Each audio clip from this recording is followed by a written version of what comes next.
Hello guys, Assalamualaikum. Okay, insyaAllah today we are going to interview our special guest, and insyaAllah today he will show to us how to make the waffle. Alright, before we are going to the place, let us introduce ourselves first. My name is Muhammad Haikal Afiq and this is my team. Okay, my name is Ahmad Haris. My name is Amir Iskandar. Alright, after this we are going to go to our guest shop and we will make some interview for him. Alright, stay tuned guys. The location is located at Beseri. Before arrive at Peladang, turn left across the road. Open in the beginning of this year, which is 2022, about after a month of the Ramadan that year. Alright guys, so we have arrived at Waffle and Coffee by Peladang. This cafe has so many choice of foods and beverage. For beverage, we have milkshake coffee, which is the franchise with coffee classic in Kulim, Kedah. For non-coffee lovers, we have milkshake non-coffee flavor. And for the foods, we have here waffle cake classic, waffle sausage and waffle ball. Today we are going to learn how to make a simple waffle cake with one or two type of flavor. Waffle cake are super fun and easy to make. Alright, first of all, pour the mixture into the waffle iron. The mixture is actually the cake batter that the shop owner has already made before the shop open.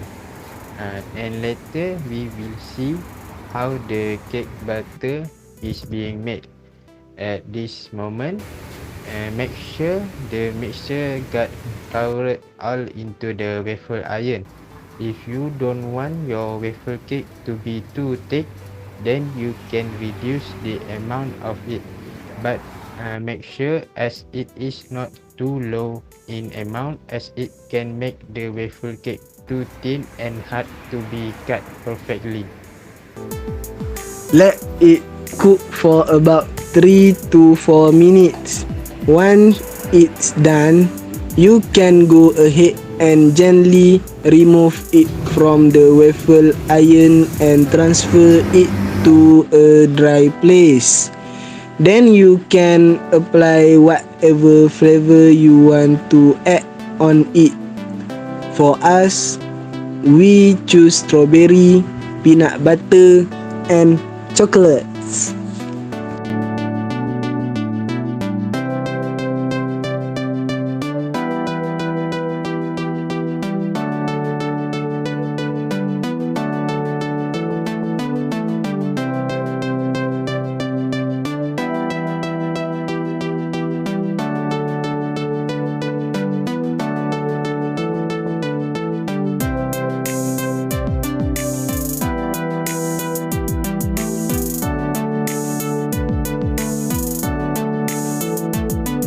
For the cake batter, start with half a cup of softened salted butter in a bowl and whip it using the hand mixer until it's light and fluffy.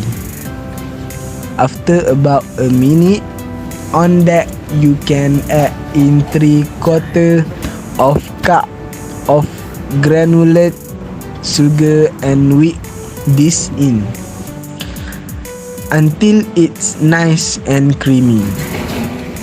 Once that is all combined, you can pour in 1 cup of buttermilk.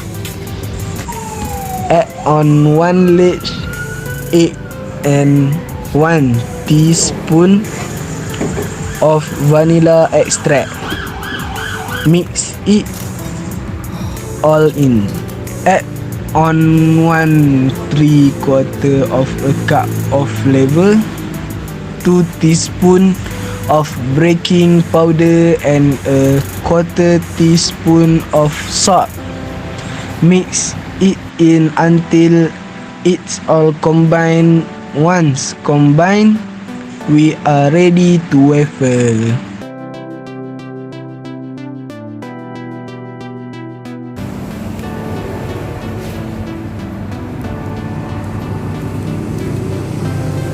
All you need is a bowl, a rubber spatula or a knife, maybe a hand mixer, and most importantly is a waffle iron.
Alright guys, Alhamdulillah, me and my team already done meet our special guest and ask him to make the waffle for us.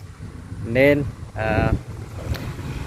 we should try the waffle that he already showed to us how to make it, so everybody can make it. So that's all for me and my team. Okay, thank you for watching.